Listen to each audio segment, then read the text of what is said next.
Good morning, everybody, and welcome to another episode of Hawk Blogger Mornings. I am Brian Nemhauser. You can find me on Twitter and on Instagram at Hawk Blogger, and it is a gorgeous, gorgeous Friday here in the PMW. I hope everybody's got plans to get outside and enjoy it. I should have been out there yesterday. Somehow I got sucked into my couch and ended up watching TV, and I got out for a little walk late, but nothing exciting. So I gotta hit the trails this afternoon, or at least later today. I hope everybody else has got some great plans. It looks like the weather has turned, and we're gonna enjoy it for a little while. If you were tuning in expecting this episode to be about which Seahawks that are on the last years of their deal, or potentially the last years of their deal, are most likely to stick around past this year into 2025, you're in the right place. You are in the right place. But I have pushed that episode back one day. We're going to do that tomorrow, Saturday, because, man, I got to say, I think Ian Furness right now is putting out some of the best Seahawks content from pre-draft through the draft, post-draft, of anybody. And I don't hear his name mentioned enough. And I don't mention his name enough, to be quite honest. And I found out yesterday, thankfully, I reached out to Jessamine McIntyre and figured something out. But I've been tagging Ian's Twitter account on some compliments about some of the content. This is mostly pre-draft stuff. And I don't think twice about it, whether anyone responds or anything. Like, honestly, I just call people out because there's enough people spreading negativity out there that when I see someone doing great work, I just want people to know about it. And that's all that I care about. I'm not looking for reciprocation or anything like that. But it turns out that Ian's old Twitter account got hacked. And so I've been tagging a hacked account that he no longer uses on Twitter. And so I reached out to I kind of figured out something seemed a little bit off with his profile because there was no picture and whatever. I hadn't been tweeting normally. So I reached out to Jessamine McIntyre, who's also amazing, and the producer, I believe, still for Ian's show, and said, hey, could you pass this along? I just want Ian to know I really thought his interviews with George Fant and Mike Morris were two of the best interviews I've heard of Seahawks players in a really long time. Like, not only were they personable, but they were novel. They got into some things and unearthed some aspects of these players and of the team that other people haven't. And that's not easy to do. I mean, these guys are given really clear marching orders about what to say and what not to say. It ends up with a lot of regurgitation and recycling of the same phrases and the same comments. And a lot of the interviewers tend to ask the same types of questions. And, it's a little bit repetitive, and you really are searching for those tiny little nuggets. Well, Ian had a pair of folks on his show on Monday that I just thought were really great interviews. And I actually included the link to the episode for Ian's show. This was his Monday show on June 3rd. I'm going to include this. I included it in the description of the video. I'm also going to include a link to it in the chat here so you can find it. I'm going to play some clips of it. I don't know if that's kosher. Hopefully it is. And if it isn't, then, I'll hear from somebody, and I won't do these things in the future. But I just wanted to really promote this because I thought there was a lot of great stuff in there, and just wanted to throw my kudos. Anyway, complete the story, getting back to it. Turns out Ian does have a new Twitter account. And for the folks that are trying to find him, I would suggest giving him a follow at Ian KJR Fox. Ian KJR Fox. So he's hitching his ride to both KJR and Fox in his Twitter handle. Hopefully that is it's been a long-standing place for him. Hopefully it continues to be. So what I wanted to do today as I was getting to, is I want to play a little bit of some of the things that stood out for me in those interviews and talk about what I thought about the implications of these clips. And most of it's Mike Morris. I mean, the Mike Morris interview for me was just, I've been personally dying to hear from Mike Morris. Nobody interviews this guy. He is incredibly engaging. I think he's an incredibly important part of this future of this team. We know so little about him as a player because he didn't play his rookie year due to injury, other than that first game. And so I was just like, when I saw Mike Morris was on that show, and by the way, no one else has talked about this. As far as I could see, I haven't seen anyone really even tweet about this. So hopefully this is a wake-up call. Highly, highly, highly recommend to listen to the full thing. But I wanted to share a little bit about some of the clips there and some of the things that stood out. The first thing, and also I will mention, and then I promise I will get into it here, that when I play these clips, the audio is, it's as good as it can be on the live video here. And I can't crank it up any higher. It is what it is. I will give a plug again to be a patron member, patreon.com/hawkblogger. That will get you access to the audio versions of this podcast where after the video is done, I go in and equalize all the audio. I make it so it's nice and clear. There's also no ads in there. So if you're having any issues with, YouTube ads and all that kind of stuff, or you just want to hear it better, or you just want to hear it when you're going for a walk or a jog, highly recommend patreon.com/hawkblogger. That will get you access there, and you'll be able to hear everything much better. I think you'll be able to hear these, but let me know if you don't. I can try to make there's an alternative way I can try this, but it'll be a little messy. So I'm going to play for you some clips first from this Mike Morris interview.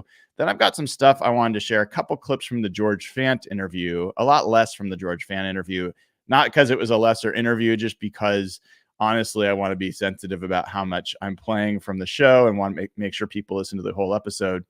But then there's also at the end, John Schneider was on NFL Insiders yesterday afternoon, and there was a couple clips there. Talk about bad audio. Somebody in Seahawks PR, man. Can we get John Schneider a Shure mic? Can we get him a higher quality mic for these interviews? Because it was like he was underwater for half that interview. But there were some things worth playing, so I will try to play those for you. And if you can't hear them, I'll kind of describe them to you, and we'll talk about it. All right, you guys ready?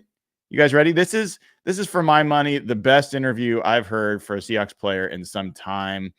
This is Ian Furness talking to Mike Morris, and he starts by saying, "Hey, we were going to talk to him earlier, right after practice, but then I saw Mike was running the berm." And so anybody that's been to a Seahawks practice over at the VMAC knows that is a steep hill. And he not only was running it, but he was running it with some teammates. So hopefully you can hear this. Let me know if you cannot. I apologize to the fans. I'm breathing a little heavy. I hope they don't hear this. But I'm tired. One of my teammates, Miles Adams, he looked at the hill one day and was like, "I'm gonna run the hill," and I was like, "Well, I'm not gonna let you outwork me, so I'm gonna run the hill with you." Oh. And so we've been doing that every day since we started working out during I think phase 2. Since we started phase 2. Me and him just go on the hill, we run, and we got Gotel doing it as well. And hopefully, he said, this is Miles' words, he said that hopefully one day, like, I had a vision that the whole defense is running it. So hopefully we get more guys to just Where's the rookie at? Where's the first round pick? Byron runs it with us. Okay. Byron, okay. Byron runs it with us. Let me just get that. Byron and actually Coach AD. Oh, he runs it with us as well. Wow. But so that's just the first clip there. I'm already all smiles, man. How can you not love that? You love that one. Miles Adams, like, I'm running the hill. I mean, good on Miles Adams. And this is a guy, honestly, I've counted off the roster. I think he's the wrong size. I think he's the wrong skill set for what Mike Macdonald looks for. He is a very good or a decent rotational pass rusher as a defensive lineman, but he is not a good run defender, and he's not a big guy. And so I'm not sure I see a spot for Miles Adams on this roster. At the same time, good for him, man. I hope I'm wrong. I hope he ends up being like a fantastic fit and they know exactly what to do. And he does great here. But in any event, he decides to go there and say, I'm running the hill. And then Mike Morris, his response is not like, good for you, dude. Enjoy. Is like, you're not going to outwork me. So I'm doing it with you. I mean, how can you not like that spirit from Mike Morris? And then to hear beyond Mike Morris and Miles Adams, Matt Goetell is doing it. This guy's 340 pounds. He's a nose tackle. So as much as I love hearing Adams at 285 and Mike Morris at probably 295 running the hill, Matt Goetell at 340 plus, that has got to be a sight. And I mean, I love hearing that. I mean, Matt Goetell is one of the guys. He's pretty far down on the list, but he is one of the guys I have my eye on. It's kind of like over in your, like the far part of your peripheral vision. I'm like, you know, Mike Macdonald's had a lot of 350 pound, 330 big boy nose tackles in the past. And they added Jonathan Hankins. Is there a chance Matt Goetell, who's been kept around for a few years, has a better place here in this defense than he did in previous defenses for Seattle? So, I mean, if nothing else, great to hear that he is pushing himself there. And then, obviously, really good to hear that Byron Murphy's there too. I was like, initially, I was like, I would have loved to hear Murphy. And then Ian, again, great on Ian to kind of throw that in there. We wouldn't have known because Mike did not say it in and of himself, but Ian came back. Is like, you got to get the rookie doing it. He's like, oh yeah, Byron Murphy's doing it too. Hell yes. We want Byron Murphy running those hills. And then in addition, you got the defensive coordinator, adding dirty AD, doing it with him. I mean, I love every single thing about that. There is everything to like about that. And it was just a great initial start to that conversation. There is another clip here where Mike, as you guys know, how you feel, is talking about where he is going to fit in this and kind of how does he feel so far? And unfortunately, the way this works, I'm going to have to kind of skip around. It doesn't let me seek the way I want to. So you might hear a couple stray words, but I will get you queued up here in a second. He didn't do what it was. It was just fall. I'm back. One thing that I'm really being good with this defense and a rookie. Yes. What's it like year two in that regard? And what do you expect out of yourself? So this is, as you just heard from Ian, this is Mike talking about where he's going to fit in this defense. And there was a little bit of this clip that stood out to me. So wanted you to hear this from Mike. Right now I'm trying to feel out the scheme of things, especially with this defense, and not being in this defense and not being at my true position when I played in college under Coach Mack. Yeah. So just trying to find my fit in the defense and being comfortable with that, and also just not being timid with my shoulder, not playing like I hope my shoulder doesn't mess up or playing scared. So I think that's one thing that I'm really focused on and trying to get my game IQ back. So this is going to be an interesting one because I'll play some stuff a little bit later. I mean, he talks about that he actually is playing the same 3 tech, and he calls it the heavy five tech, which is outside the right tackle's shoulder. So he said he's playing the same positions he is at Michigan, but then in this clip he's talking about he's not at the same position he was. So it's a little bit confusing, and I'm not exactly sure what that means. And so there's some conflicting information we'll have to kind of pay attention to. But I think the more important thing is he does not yet, and there's another clip a little bit later, the last clip I'll play, where he's trying to find his confidence in his shoulder. And he mentions that a few different times. And I think people underestimate how much it takes for these guys to get back to the level of confidence, the level of aggression and ferocity that they have when they're fully healthy. And you've got a player, Ian joked about it in an early part of the interview about, good luck trying to be a pass rusher with one arm in the NFL. Not an easy thing to do. And Mike talked about as well. I'm not, like I said, I'm not going to play everything, but I wanted to play a little bit here.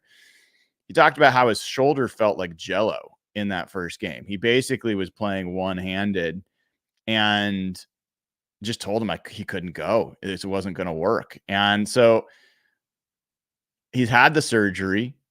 He's working his way back. He had it early in the year, but he's still not fully believing in that shoulder yet. And so that's one that is worth monitoring. And I'll play a clip at the very end where he talks a little bit more about it. But I think that was an interesting piece to hear from him. And then let me play this clip for you in a second about how similar this is to the defense that they played at Michigan. Actually, no. Next thing I want to play for you is the conversation where he talked about his head coach, Mike Macdonald, who Mike Morris has as much or more experience with as anybody else on the roster. So you'll hear some sound as I'm skipping around. Apologize for that. But I'll get you queued up here in a second. Side, I mean, what man? How he holds it. Yeah, I would probably say it's more. But tell what should you expect? What do you tell your teammates? He's a slouch, man. No, I'm joking. I'm joking, but he's one of the greatest coaches I ever had. Yeah, I would probably say, he's definitely top three. He's definitely top three coaches I've ever had. Just off his IQ and who he has as a person and how he holds people accountable, but also is like a player's coach in terms of catering to what they need and putting them in positions to succeed. With a great comment there, just about Mike Macdonald, and he says among the top three coaches. He didn't say what the other two coaches are. He hasn't had that many coaches, so I'm wondering who those people are. But players coach, and the way he defined it, I think, is a great definition, which I think a lot of people think of players coaches as they lack discipline. They let the players do whatever they want. They make it fun, that they're fun, that kind of thing. I think the true players coach is someone who can reach a player as an individual, inspire and motivate, set a vision as a leader of the team that connects with the overall group and brings people together. And then the third key part of that is, do they utilize individual talent? And, I thought Mike spoke to at least two of the three of those items, and really understanding how to utilize your players. Frankly, that's just been a frustration for, as part of the Seahawks, as a Seahawks fan, for a number of years now. And it's just good to hear more confirmation on that front as well. Now, this next clip, you're going to hear Ian's going to ask him about, the differences between this defense and last year, and like differences between the coaching staff between this year and last year. And he makes the point to say, hey, like, this is not trying to throw shade on last year's coaching staff, more just trying to see what the differences are. So again, apologize if you hear some sound as I skip around. So you show is like, this is just from a player standpoint. Obviously the music's not as loud. Yeah. But what are the big differences? I feel like it's a lot more technical because there's a lot of pieces that are moving at once. Because like just watching Baltimore last year, anybody, like, not just like trying to rat on our own defense and tell everybody our defense. Right. But like Baltimore will show one way, bring pressure the other way. if you show one way and they're like, okay, they're going the opposite way, he's going to like make you play it true and rush that way. Yeah. So it's a lot more technical in terms of how the back end looks, in terms of rotation of the safeties, how the mics are going to fit, the rotation of the nickel. And it's beautiful and everything is orchestrated perfectly. But right now we're trying to get that fine tuned because like it's so intricate. So we need time to Mike, a lot of good stuff there. And he said more technical at various other points in the interview as well. It's an interesting word or phrase to apply here. And I think it's a good encapsulation of what we're anticipating, which is this is a more sophisticated defense. It's a more sophisticated defense. It's a more intricate defense. And it's more technical. There's more right and wrong in this defense than there's been previously, where I think Pete Carroll, for all the goodness of Pete Carroll, and I think very strong from a performance psychology standpoint about trying to simplify a player's role so much that all they have to do is read and react, like to just go out and play as fast as possible.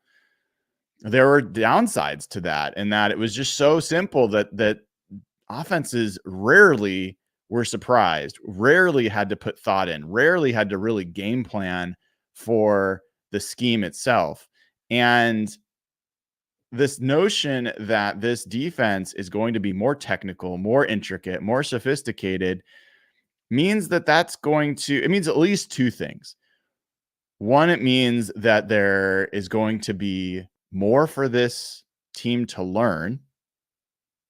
There's going to be more for them to internalize and absorb. It also means that there's going to be more for offenses that face this team to learn and absorb and plan for. And there's another piece. I think I play a little bit of this a little later, but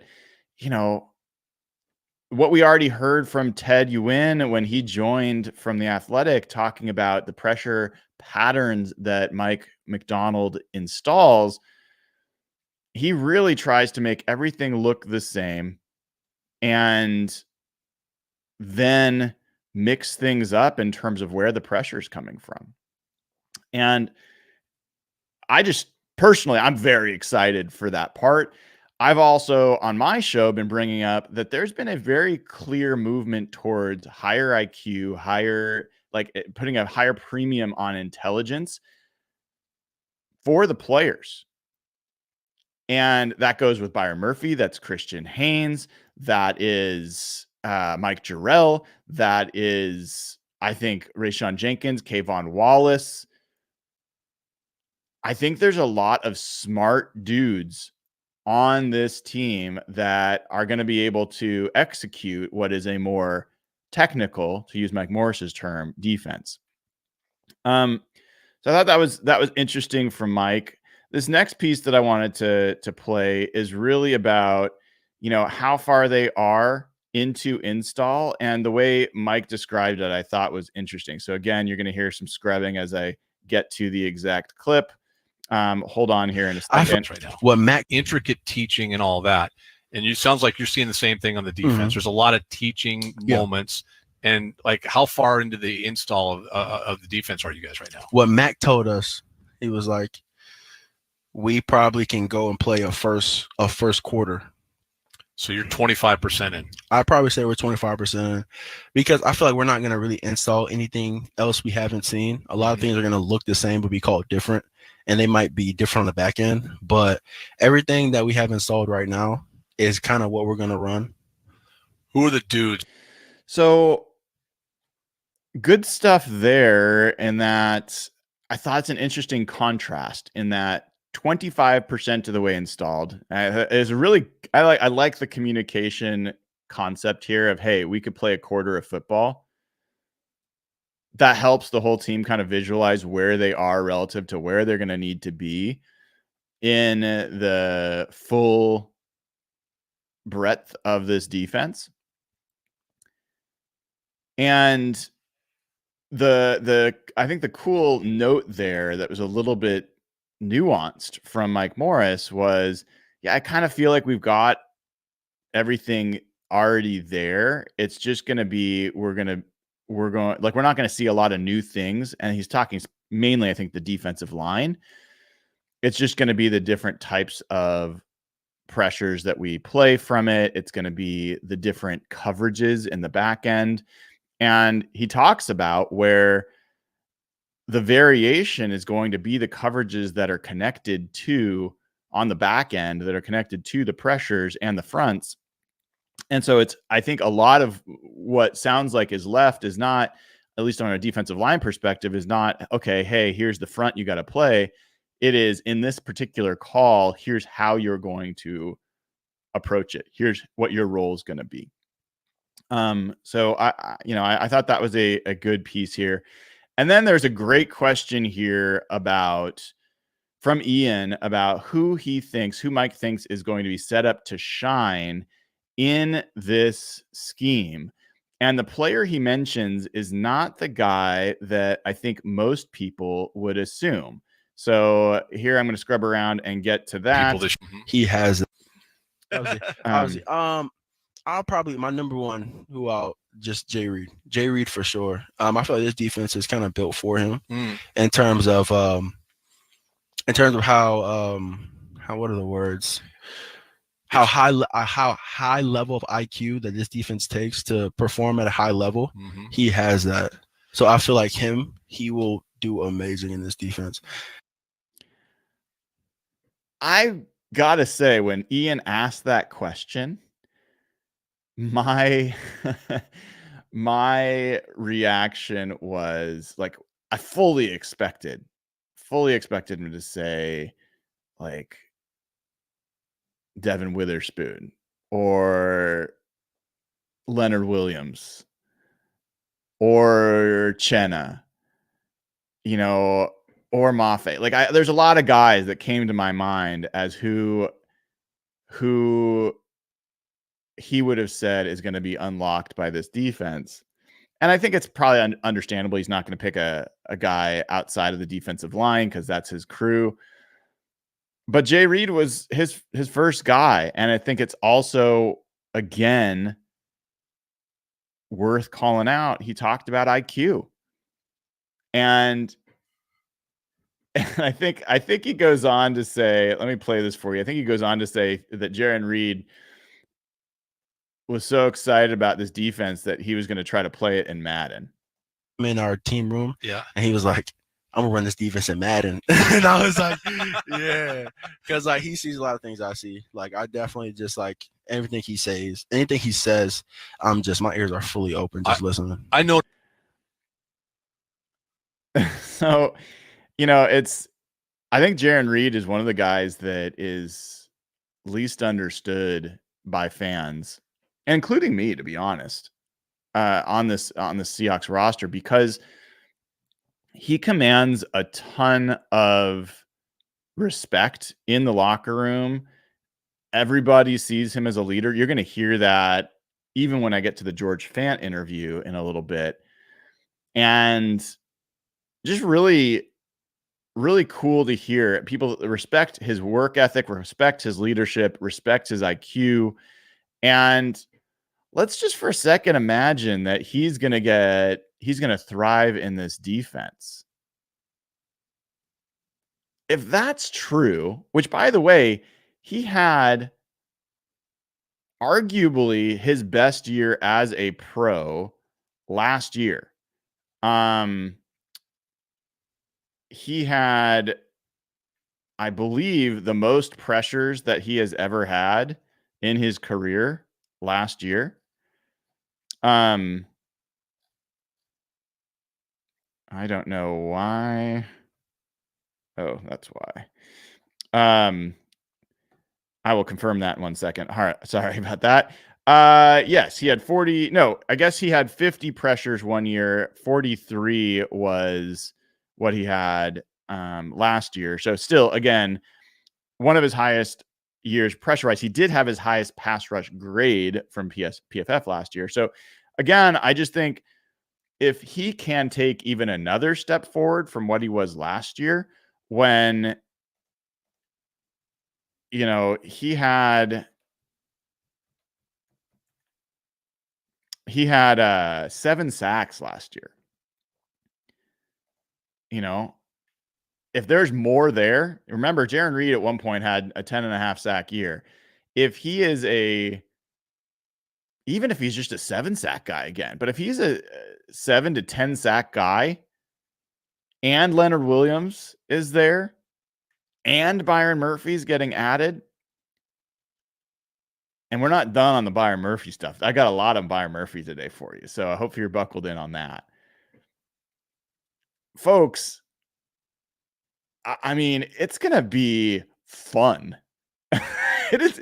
We're going to have as much fun watching the defensive line play as maybe we have in a very long time, if this all plays out. So I loved that about Jaron Reed. I also like that Mike Morris was sitting there saying, like, he sees things that I see, because Mike Morris certainly strikes me. Everything about him strikes me. He is a smart dude as well. And he's bringing that to the table. And the fact that he said he is all ears for everything that Jaron Reed says, one, indicates is good things about Jaron Reed, but two, indicates great things about Mike Morris, that he has identified someone who he is learning from. I also think it's worth, like, we always talk about, you know, debate how much it matters to have veterans in the room and leaders and all that kind of stuff. It really, like, you can have a leader, but if they don't know how to play the game and they're not good, then I think it is limited in their value. But people forget, you know, Frank Clark was in the room learning from Michael Bennett and Cliff Averill like daily. And that did absolutely impact his maturation as a football player and a pass rusher. I believe that that's a question on the offensive line. And again, that'll come back when we have the George Fant clips later. But that's part of the benefit of George Fant being there. It's part of the benefit of Laken Tomlinson being there. They do, even with some of the guys that they lost on the offensive line, they've gained some guys that are legit vets. And so I do think there's something to getting in both sides of the line some veteran voices. A couple more clips I'm going to play here, and then we'll move on. But I mean, this interview, again, highly recommend listen to the full thing. I included the link to the show in the description of the video. I also put it in chat. So Ian Furness, his Monday show, definitely listen to the full interviews. You will be happy you did. And by the way, while you're here, take a second, give the show a like and click subscribe. It gives me a pleasure to know that people are getting value. It helps more people find the content. It's something that I really appreciate. If you can take a second to click like and subscribe, I would greatly appreciate it. All right. Next clip. I talked about Byron Murphy, and so did Mike Morris. So you're going to hear a little bit of me scrubbing around, and then I will get to this clip about Byron Murphy. Hold on one second. That I can be like, at last, like, what's that? This guy comes in, ears open, probably like. So Ian asked here about Byron Murphy, and there's a nice pregnant pause from Mike Morris before he answered. Like, he's just untapped potential. Mm-hmm. Like, I feel like he can be everything everyone compares him to, and probably and then more. I feel like I've seen everything about him, like the way he carries himself. Like, he's not loud. He's just ears open, eyes open, just looking at everything, looking at everyone. Very coachable. Mm-hmm. Listen to what Jay Reed says. Now that Leo's here, he can give him information as well. And he's been just a phenomenal player, and just a person, that a friend, also a teammate, a brother. Yeah. Like, he's. In terms, I'm not really worried about him as a football player because he's gonna do some amazing things. But as a person, I feel like he's a great dude. I mean, hard to be anything but thrilled about that from Mike Morris describing Byron Murphy. I don't know if you heard what I heard, but basically Mike was holding himself back from saying this guy is going to be better than Aaron Donald. I mean, that's what kind of like he was trying to hold himself back from going too hyperbolic about Byron Murphy, because what he sees is greatness. That's what he sees. And he didn't want to say it. He doesn't want to put that pressure on him, but you just heard him kind of like hold it. Like I know what I think, but I also know what it would sound like if I said that after a few OTA practices. So I'm going to say positive, real positive, but I'm going to hold back from being fully transparent about what I think about this guy. Talked about him being coachable, which is such an underrated trait for someone who is already a talent.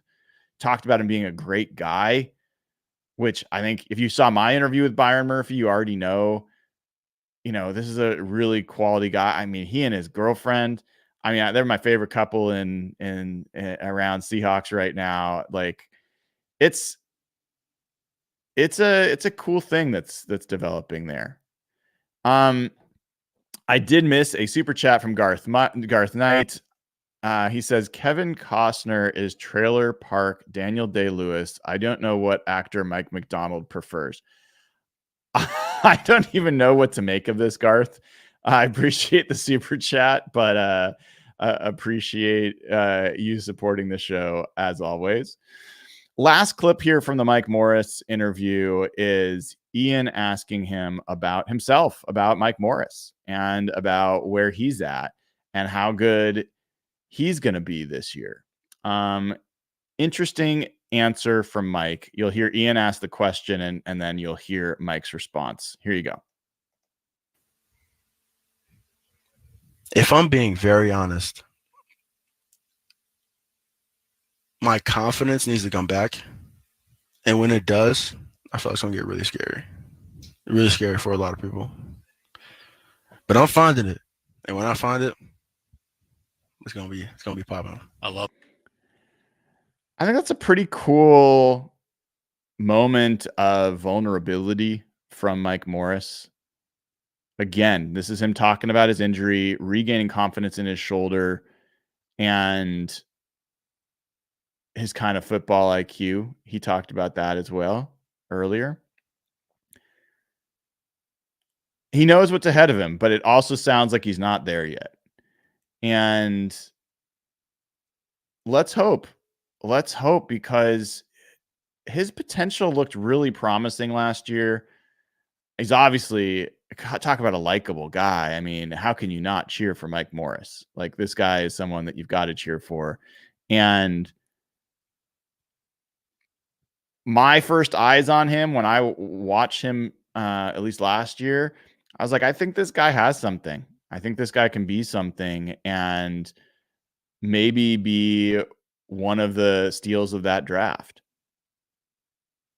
So, I mean, just fantastic stuff from Mike Morris. I don't know if you guys thought that was as great as I did. Obviously, I didn't even play at all. I could have, honestly, I could have just played the whole interview because it's just so good.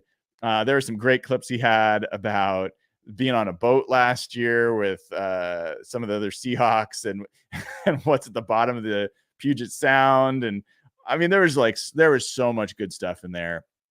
Please go ahead and check on that full interview from Ian Furness on KJR. Again, link is in the description of the video. It's also in the chat.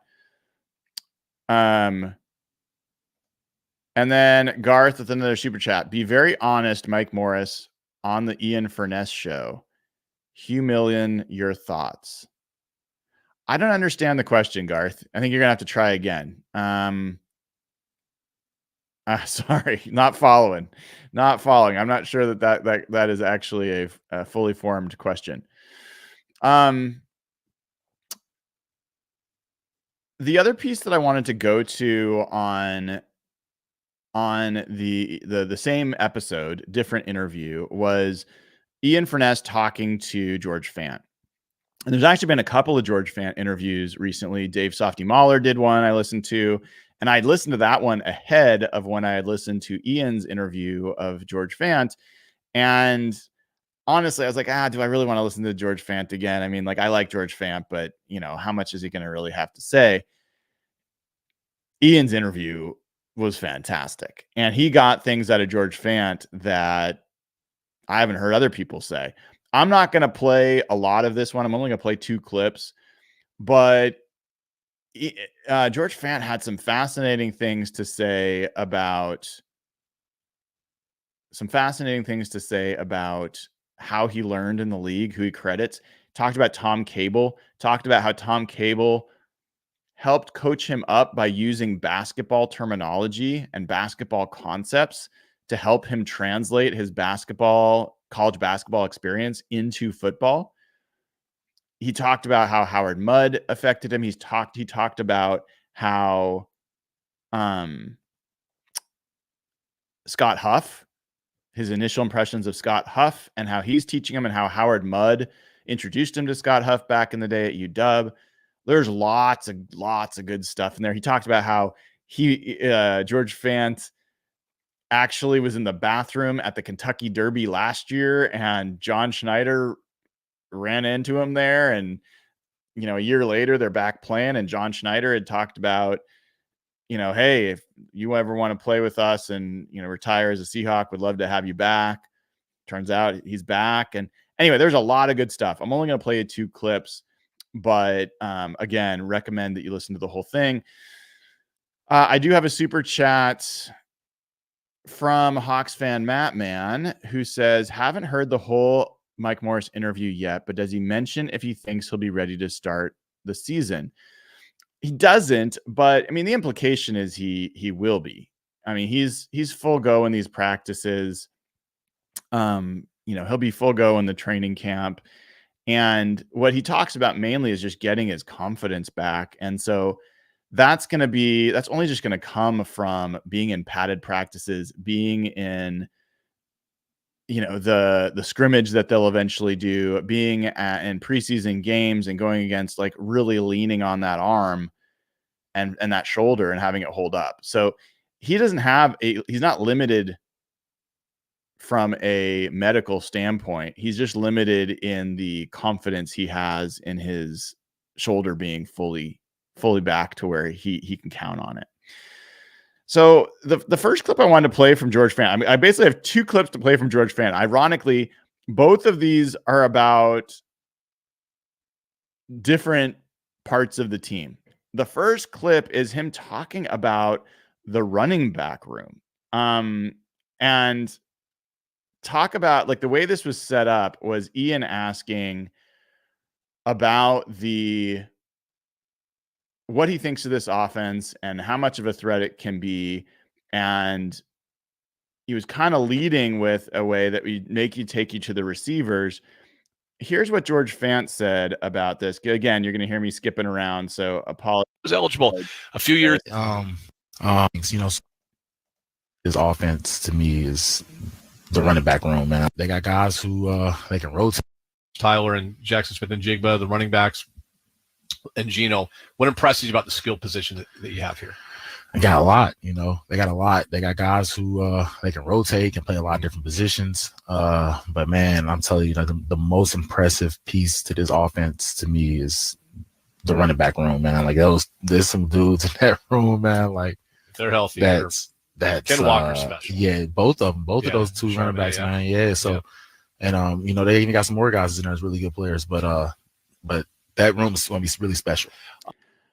That was George Fant on the Ian Furness show talking about, basically, you heard Ian kind of lead in with JSN and Locke Metcalf and all those guys and skill positions. And he kind of was leading him to the receivers. And Fant was like, yeah, they're great. But you heard him just, like, what he was super impressed by and what he thinks is special is the running back room. And this is a theme. If you're paying attention, if you're listening to my show, if you're listening to other shows, if you're listening to Ryan Grubb, everyone is assuming, like, everyone focuses on DK Metcalf, everyone focuses on JSN, and that's great. I mean, that's great. I think there's every reason to be excited about what Ryan Grubb can do for those guys. But there's this growing feeling in the Seahawks at the VMAC, and I think for me as well, and clearly, you know, among the players, that this running back room is special, and that what that means is that, look, Shane Waldron did actually pretty decent. Did a pretty decent job with the passing game. It wasn't ideal. There's things I didn't like, but for the most part, he was in the top 2 tiers of passing coordinators, probably in the NFL. But he was awful at the run game. Called it awful sequencing, awful, like, just, it was just bad. And so I think you wasted those running backs for the most part last year. And the offensive line's been atrocious. Those guys have been running into brick walls. So, and in addition to that, I mean, God bless DJ Dallas, but that guy, he's getting snaps. He's getting snaps. The year before, Travis Homer was getting snaps. Nice guys. Wish them the best. They're not top shelf backs. And so now you've got Kenneth Walker and Zach Charbonnet, who are set to really, like, I think there's some case to be made for them being breakout players. You might say, hey, Kenneth Walker already was a breakout player. But you see, like, any rankings of top running backs, Kenneth Walker's nowhere on the list. He's definitely not in the top 10. And everybody, like, brings up Breece Hall, who was picked right before him. Everyone brings up Breece Hall before they bring up Kenneth Walker. I wonder if that changes after this season. And if that offensive line takes a step forward, we hope it does. If Scott Huff and Ryan Grubb build the rush offense that they want and that we need, this could be a much more running back centric offense than anybody is anticipating. And I don't think that's a bad thing. I think these guys are incredibly talented and durable and tough, and they offer different things. And as Jen Maz says, one of our patrons, a longtime patron, is she's excited to see Kenny Mack get on the field. Kenny McIntosh, we didn't see all last year. He offers another thing. You heard George Fant, like, even Ian's like, yeah, those top 2 guys. And he's like, not just those top 2. Like, George Fant could have just said, yeah, no, but he said it's not just those 2. And I'm not even sure he's just talking about Kenny McIntosh. I'm betting we're going to start hearing about George Halani, the undrafted free agent. I think is almost a lock to make this team.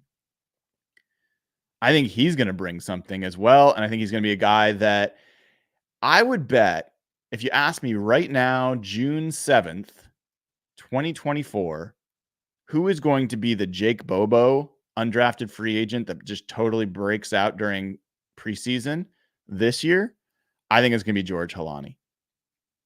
I think he is going to have a very big preseason and run himself right onto this roster. So, yeah, I loved hearing that from Mr. Fant about the running back room. And the other clip that I wanted to play from this interview with Ian Furness on 93.3 KJR from Monday was a question about Byron Murphy. So let me skip around and get to that as well. Time Those fans, his explosive and really, and he from the rookie. Yeah, so he's actually was one of my favorite defensive linemen in the college last year. I was in Houston last year, so we got to watch a lot of those Texas games. Yeah, and he popped off the screen for me, like just the way that he plays, the obvious, not trying to be funny, but like natural leverage that he has. Sure. in the way his ability to get like off the blocks really quick, great hand placement. And then, you know, I think the dope thing for him is that he has like a good vet in that room that's gonna. And Jaron? Yeah, bro, that's gonna push him. You know, they're gonna. No, Jaron and Leonard Williams. He's gonna push him. That, Yeah, right? Jaron's gonna push him for sure. Yeah. Jay Reed's gonna push him, and it's gonna be in the best positive way. Yeah. And they're gonna hope to a standard in that room. So I think that he's in a good situation. He knows what he's walking into. You know, I think I seen an interview where he said he grew up a Seahawks fan. So yeah. So he knows what he's walking into. So man, I'm excited for him for sure. I'm excited. So that was George Fant on with Ian Furness talking about Byron Murphy. And I loved the little unintentional kind of catching himself. He's like, I'm not trying to make fun of him, but he's got natural leverage, implying that he's short, you know. As a 5'9" guy, hearing that the 6-footer is short is always funny to me, but that's the life of pro athletes. But generally, I mean, Fant was saying like, hey, he played for the Texans. Like Fant played for the Texans last year, and he watched a lot of University of Texas Longhorn football and loved Byron Murphy, loved watching him play, and talked about technical details, his hand placement, how quickly he gets off blocks, how explosive he is. And I think that we all have seen that and are excited about that. And then you also got a comment again, unprompted, about Jaron Reed and about the fact that he is a vet in the room and he's going to hold him to a standard and that he's in a good situation. And Ian kind of like led him towards Leonard Williams, and George didn't say anything about that. Maybe because he doesn't have familiarity with, he hasn't played with Leonard Williams, so he doesn't know him. But in any event, he came back to Jaron Reed. And again, I think that's really encouraging to hear from George Fant talking about Byron Murphy and talking about the position he's in and the situation he's in with the Seahawks. So that's all I had from the Ian interviews. I could have done so much more, and hopefully I didn't do too much. Ian, if you're listening, you know, huge kudos to Ian for this show that he did. And again, link to the full episode is in the chat, and it's in the description of the video. Highly recommend you go check that out. But you know, really, really great stuff from Mike Morris and from George Fant in there. All right, let me get back. There was a super chat that I missed from Garth. He says, Hugh Millian and Ian Furness are less than reputable. If they said the sky was blue, I'd look above to confirm. Seriously, Hugh Millian is still around. I don't know. I mean, everyone's allowed to have their own opinions. I certainly do about different folks. There's certain Seahawks beat reporters who have, I think, consistently shared incorrect information. I think that they've consistently taken information that was broken by another reporter and tried to frame it as if it was their own a few minutes later. Stuff that like aggregators do, that they try to play off as a paid media beat reporter, and I just don't respect that. Or you know, there's things that people have done that just make them, or you know, they're super egotistical and arrogant in how they respond. So like, I get it. Everybody's got. I am not for everybody. I know that. I know that from the comments, and I know that from the 17 years of doing this, writing content and covering the Seahawks. I'm not everybody's cup of tea, and that's totally fine. I mean, I'm shocked every morning when I start this show that there's thousands of people that want to tune in. That's cool. I happy to help, you know, give people some Seahawks coverage during this downtime and keep each other company. But I don't consider Ian Furness less than reputable. Ian works for Fox. He covers the Seahawks. He has connections within that organization. And I think is, you know, part of what Ian shows me that makes him someone that I consider reputable is who he picks to have as guests. He doesn't pick the standard guys. And he he has like Rob Rang on, who I have a ton of respect for. He has, oh my gosh, what's his name?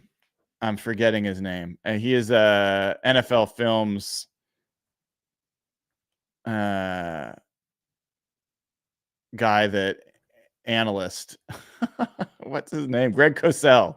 Greg Cosell. He has Greg Cosell on, who I think is one of the most humble, wise, observant NFL analysts out there. And he's not on everywhere. He's like he's a little bit dry, but he's very like, if you're into football and you're not just into sound bites, Greg Cosell is a great listen, and Ian has him on and wants some of that.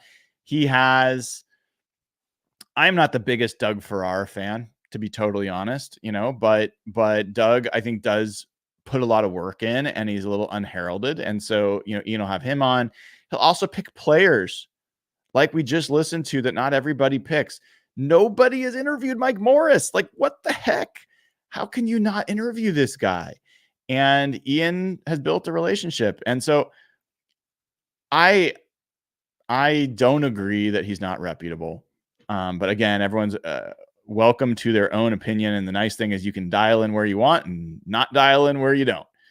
As far as Hugh Millen goes, you know, I don't know where that connection is for this conversation, but you know, Hugh doesn't endear himself to everybody.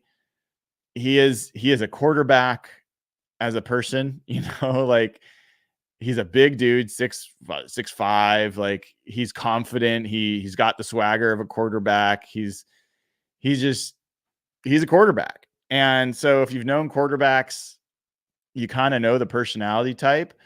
And he's not going to back down from anybody. He's also a bit of a geek and a nerd, which I like. He's into stats and numbers. He's a smart dude. He's actually very smart.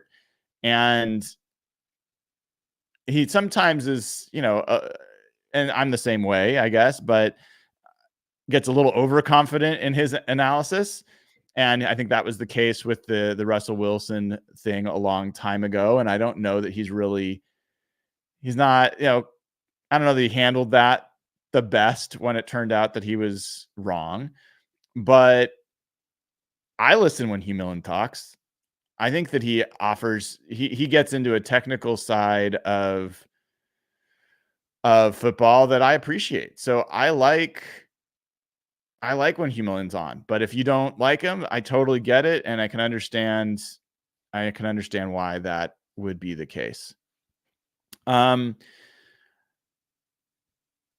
All right. So that was it on the Ian Furness show. And I'm going to warn you all, that was the good quality. That was the good quality audio. The next thing, I'm going to play a couple clips from the interview with John Schneider on with the NFL insiders. This is Tom Pelissero, Ian Rappaport, and Mike Garofalo. He was on yesterday afternoon. You can find the clip on, I think Ian Rappaport probably has the full clip on his feed. I'm going to play a couple clips here from this, and I will just acknowledge again, the audio is going to be crappy. You're not going to hear it as well. And when John talks, he's going to sound like he's underwater, and there's nothing I can do about it. But there's a couple things in here that I thought were worth playing anyway. And again, another plug, join at patreon.com/hawkblogger. I will clean up the audio and boost it. So if you want to hear it there ad free, patreon.com/hawkblogger is the place to do it. So this first clip from John was him talking about Byron Murphy. And you'll hear him make a joke at the beginning because Ian Rappaport, who asked the question, had a little flub in how he asked the question. He's like, were you surprised that Byron Murphy fell to you in the third round? And then he caught himself. So he's like, no, I don't mean the third round, I meant the first round. So you're going to hear John joke with him about falling to the third round. But here's him talking about Byron Murphy. Yeah, I mean, especially in the third round when he slipped, it was incredible. No, we thought he was going to slip, but not that much. But no, he's been great. He's really showed up as a pro. You know, he's come in and really worked his tail off, taken to the coaches. Wants to learn from Jay Reed and Leonard Williams, and it's just exciting. He's a hard worker, and then all the things you see on film, the initial quickness and the leverage and getting up and down line of scrimmage and penetration, all that stuff it's been great. Obviously, we're not in pads, so but yeah, it's been impressive so far. I don't know if you could hear any of that. The audio is so bad. But anyway, that was John Schneider talking about Byron Murphy. And one of the things that was interesting there, he's like, we thought he would slip, but not that far. And he was joking about third round, but he did say we thought he would slip. So, this is a guy that they had expected to maybe be available for them at 16, even though he was the top defensive player on their draft board. And then the other thing that was cool there was him talking about that Byron's shown up as a professional. I can't underscore that enough, folks, how big of a deal it is for young players to get that comment. That is one of the biggest compliments you can give a rookie, is that they come in and they're about the business, that they are a professional. And if you hear that from the GM, we've now heard it from players. We've heard, Mike Morris talking about him being coachable, that he's listening, that Jay Reed, like every single sign is pointing to Byron Murphy being a transformational player.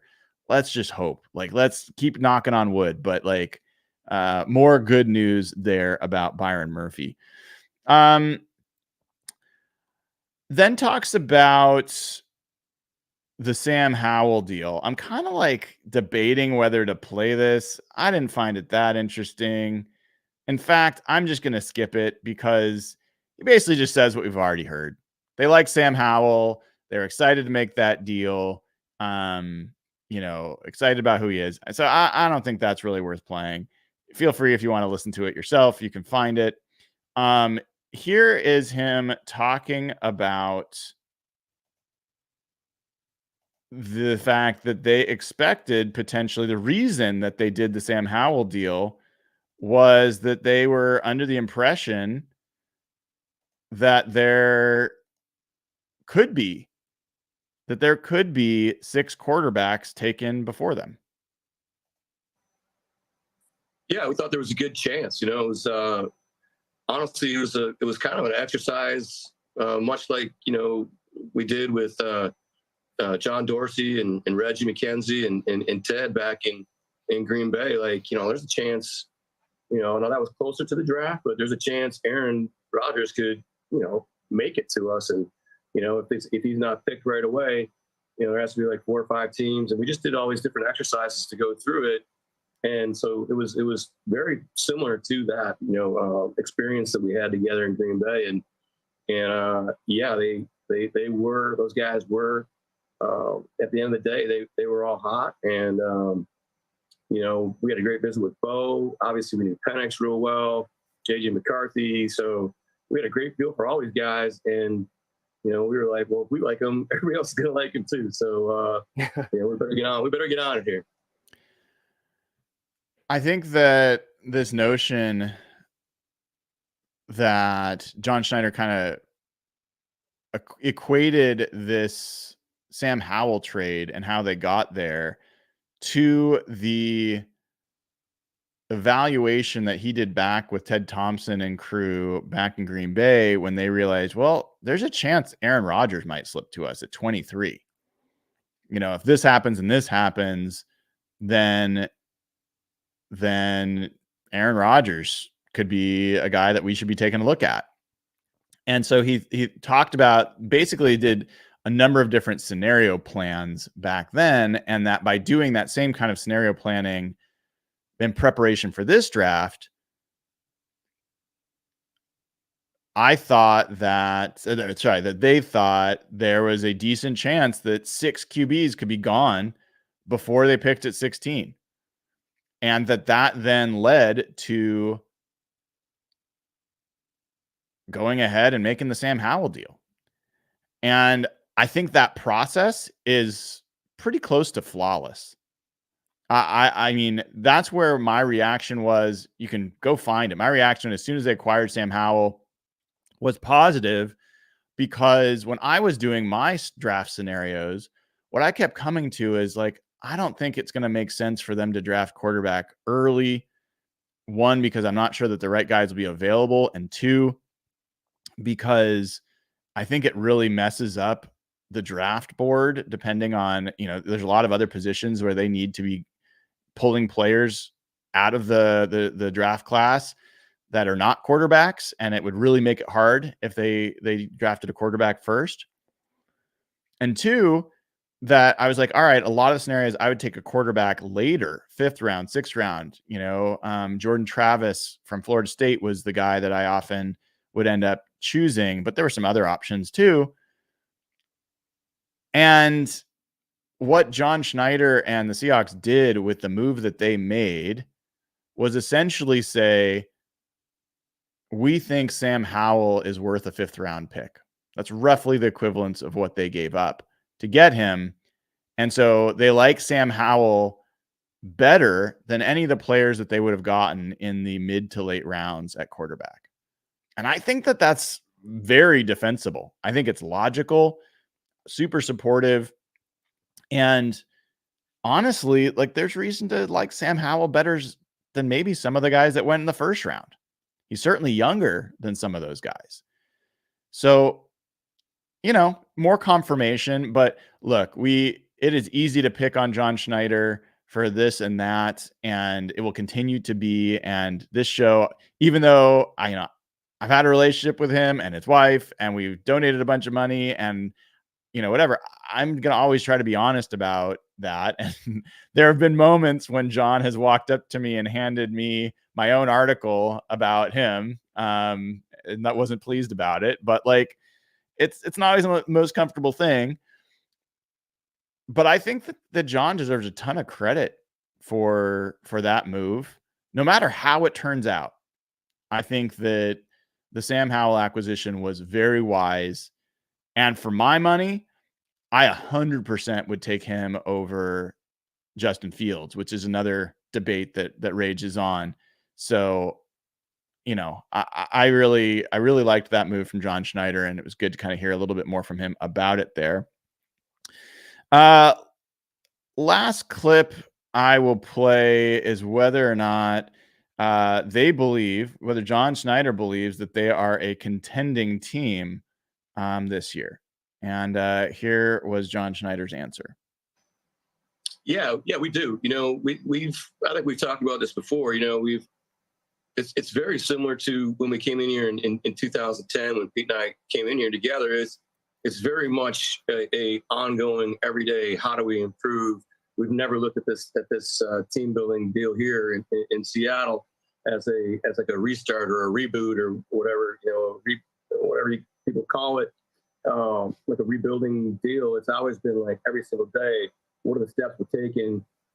What kind of acquisitions are we stacking together? What kind of player development is going on, and in the teaching and all that. So it's never been like like the big reset. And with Mike and his staff, we haven't felt that either. Because we have so many great people in this building. You guys have been in our building, whether it's PR, equipment, sports science, our training room, strength. It's a really, really strong foundation. Great great people here that are here to support the players and coaches. And every single day, it's a fun process to watch. Not a lot of like novel stuff there, but increasingly, like, a lot of people talk about the Seahawks team taking a step back. Evan Hill talks about this team taking a step back. Jeff Simmons talks about this team taking a step back. I'm sure there's other guys, it might be Rob Staten, might be Griff Sturgeon. I don't know. There's other folks that talk about this team taking a step back. And you're always going to hear from the team themselves, yes, we expect to contend, we expect to be good. I'm, you know, I look, I don't know if there's anybody that's spending more time analyzing this team right now than I am. Maybe there is. But I am having a hard time making the case that either the offense or the defense is going to take a step backward. And I'll go into a little bit more about why on Sunday when we have another crossover roundtable with Rob Staten and Griff Sturgeon. It's going to be 1:00 this week, 1:00 Pacific time on Sunday. And what we're going to debate, the three of us, first, we will say, okay, do you think that, like, I think that both offense and defense are going to be better this year. Do you agree? And we'll have that conversation. And I'll make my case. Those guys can make their cases, and we'll kind of see where we end up. And then we'll have a conversation about, we've got Mike McDonald, the guru on defense. We've got Ryan Grubb, who I consider a guru on offense. Which side of the ball is going to step forward more? Which side of the ball stands to be more improved this season? We're going to have that discussion and debate Sunday, Rob Staten, Griff, and I. So tune in for that. But a spoiler alert on some of it, I believe this team is going to be better than it was last year. And I think there's a decent chance that they will be a lot better than they were last year. And I see lots of reasons why this team is being underestimated. And that doesn't mean that they're a contender for the Super Bowl. It doesn't mean that they're going to be better than the 49ers. It doesn't mean like a lot of things. But you can only like focus on what the Seahawks are relative to what they were a year ago. I do believe this team should be a playoff contender for sure. And I do believe in the best case scenario that they can win some playoff games. So we'll talk more about it, but I'm looking forward to having that conversation on Sunday with Griff and Rob, 1 p.m. Pacific time. I'd also ask you to tune in tomorrow. I think we'll do the show probably around 10 a.m., grabbing some lunch or some breakfast with my parents first, but then 10 a.m. show tomorrow. I'm going to be looking a little bit ahead, because one of the key aspects of this team, and this can either like work really well or it can really work against them. We'll find out, or both. There are a lot of players that are either on 1-year deals in the last year of their deals or in the quasi last year of their deal, where they're not going to play on the contract that they have in place, the cap number that they have next year. And so I want to go through those players and have a conversation about which are the ones that I think have the best chance of sticking around beyond 2024, beyond this season, because that's going to be something where we're going to have to figure out, is that going to motivate these guys? Are these guys going to be playing their best ball because they're kind of going into a contract season? Is it going to mean that they're not as invested and they don't come together as a team? Is it going to mean that the Seahawks are in a challenging cap situation, that they have a bunch of guys that they need to sign? I'm going to talk about that a little bit tomorrow. I haven't done any prep for it yet. I've done some thinking about it, but I haven't done deep prep. So we'll see how that goes. Maybe I can convince Jeff Simmons to come on with me. You never know. But if nothing else, I will be there to have that conversation for what will be, I don't know, like the 76th straight day of going live. So we've got a bunch of content continuing here. I see a question from somebody here saying, am I going to Little John's for breakfast with my parents? I am not. I love Little John's. My parents don't. My parents don't. I'm a fan of Little John's. I think they have great bacon. They certainly, if you haven't had the Little John cinnamon roll, that is a mountain of goodness, but something you can only do every once in a while. No, I think we'll be going someplace else, but